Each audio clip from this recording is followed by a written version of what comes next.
حضور مکے والے سوئے پڑے ہیں، راتوں رات حملہ کر دیں؟ فرمایا مکے کے باہر ٹھہرو، اندر نہیں جانا۔ صاحبان علم تو شریف فرمائے میں لفظ لفظ کا ذمہ دار ہوں، اندر نہیں جانا۔ قافلہ باہر رک گیا، 10,000 کا لشکر، رات ہو گئی، کھانا پکنے لگا، روٹیوں کی خوشبو سفر کر کے مکے پہنچی، کیونکہ خوشبو بھی مسافر ہے، خوشبو سفر کرتی ہے۔ اس لیے مذہب اہل بیت میں عورت کا خوشبو لگا کے گھر سے نکلنا حرام ہے۔ جو بولو یہ تمہاری غیرت کی علامت ہے۔ اللہ خوشبو والی کو نہیں نکلنے دیتا، تو بدبو والی کو گھر سے نکال دیتا۔ عورت زینت کرے لیکن صرف اپنے شوہر کے لیے، صرف اپنے شوہر کے لیے، اس لیے خوشبو لگا کے نکلے گی، وہ سفر کرے گی، لوگ اس کی طرف متوجہ ہوں گے، غیرت پروردگار گوارا نہیں کرتی۔ روٹیوں کی خوشبو مکے میں پہنچی۔ احتیاط دیکھیے گا، میں فکر عرض کرنے لگا ہوں۔ 2 بندے مکے میں خواب سے اٹھے، روٹیوں کی خوشبو کے طاقوں میں چلے، پہاڑ کی چوٹی پہ چڑھے۔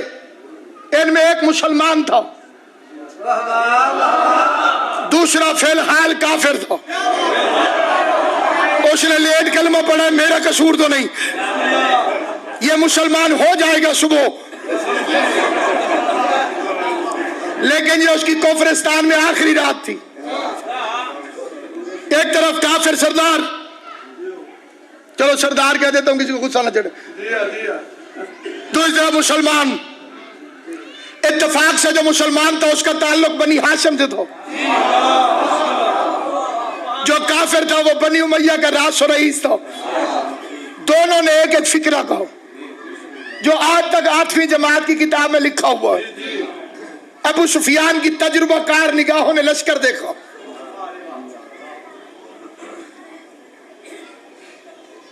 حضور کا لشکر، اور دیکھنے کے بعد اس نے فکرہ کہا، عباس تیرا بھتیجا تو بہت بڑا بادشاہ بن گیا۔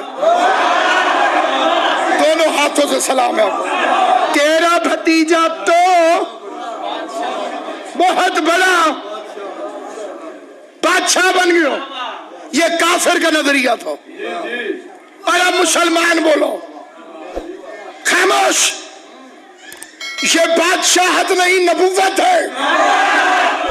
ایک حکومت سمجھ رہا تھا، دوسرا دین سمجھ رہا تھا۔ کافر کے نزدیک حکومت، مسلمان کے نزدیک دین۔ جس نے کہا نبوت ہے اس نے دین سمجھا، جس نے کہا بادشاہ ہے اس نے حکومت سمجھو۔ اسلام کے ساتھ حادثہ یہ ہوا کہ صبح یہ دونوں نظریے مکس ہو گئے۔ جو بادشاہ سمجھتا تھا اس نے بھی کلمہ پڑھ لیا، گورنمنٹ آف مکہ کا، کیونکہ اب مکے میں حکومت قائم ہو گئی، حکومت کے سامنے تو جھکنا پڑتا تھا، لہذا وہ صبح مسلمان ہو گیا۔ دونوں نظریے مکس ہو گئے۔ اب کیسے پتا چلے کہ وہ کون سے مسلمان ہیں جو حکومت سمجھتے تھے اور وہ کون سے ہیں جو نبوت سمجھتے تھے؟ اب اس کو میں ایک فکرے سے حل کرتا ہوں، اور جہان دیدہ صاحبان علم تجربہ کار میرے سامنے بیٹھے ہوئے، دلیل میں عرض کرنے لگا ہوں، اور پورے مجمع کو اختیار ہے، اگر میری دلیل غلط ہو تو ٹوک دیں۔ حکومت کی قیمتی ترین چیز ووٹ ہے۔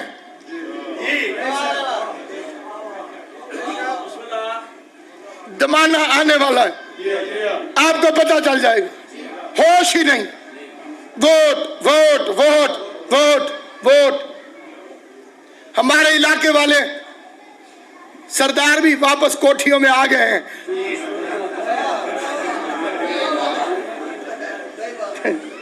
ہمارے ایک شاعر نے کہا تھا، آج بھی تیرے کوٹ دے باروں پچھ دے رہ گئے لوگ، کڈن آسن سونا سائیں کڈن پوسن ووٹ۔ اے سارا عرصہ کتے باہر دے سائیں اندر، ہون کتے اندر دے سائیں باہر۔ یہ ووٹ ان کے لیے بڑا ضروری ہے. اس کے لیے غیر ملکوں سے بندے آتے ہیں ٹکٹیں بھر کے ووٹ پانے. یہ قیمتی ترین چیز ہے. اس سے قیمتی سیاست والوں کے لیے کوئی چیز نہیں. اور صادق شاہ جی مذہب کی قیمتی ترین چیز جنازہ ہے. اس کے لیے بھی بندے ملک سے باہر سے آتے ہیں. جنازہ پڑھ لوں میں دشمنی بھی ہو بندے کہتے ہیں جنازہ پڑھ لوں منہ دیکھ لوں جنازہ پڑھ لوں. حکومت کی قیمتی چیز ووٹ, دین کی قیمتی چیز جنازہ. رسول کے جنازے میں فیصلہ کرو. جو حکومت سمجھتے تھے وہ شکیفہ میں ووٹ ڈالنا چلے گئے. جو مذہب سمجھتا تھا وہ محمد کے جنازے میں ووٹ ڈالو. جن کے نزدیک حکومت تھی وہ الیکشن میں گئے, اور جس کے لیے مذہب تھا وہ رسول کے جنازے میں بیٹھا. بندے کہتے ہیں رسول کا جنازہ تو ہوتا ہی نہیں. میں نے کہا جنازہ نہیں ہوتا قبر ہوتی ہے. تو مٹی ڈالنے والوں میں دکھا. اچھا جنازہ نہیں ہوتا غسل ہوتا ہے, تو پانی لانے والوں میں دکھا.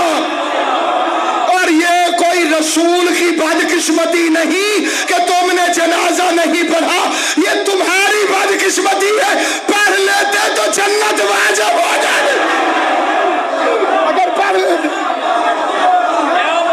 جنت واجب ہو جاتی. رسول کے جنازے میں آئے نہیں, زہرا نے آنے نہیں دیا, کیونکہ سیاستدان نے وہاں پہنچ جاتے, کیونکہ لوگوں کی باتیں سن لی تھی. اب کیا زہرا کے جنازے میں چلے جائیں. میری بطول نے وصیت کر کے قیامت تک کے لیے تاریخ کے منہ بند کر دی. زہرا نے نام لے کے کہا وہ میرے جنازے میں نہ آئے. جسے بطول جنازے میں نہیں آنے دیتی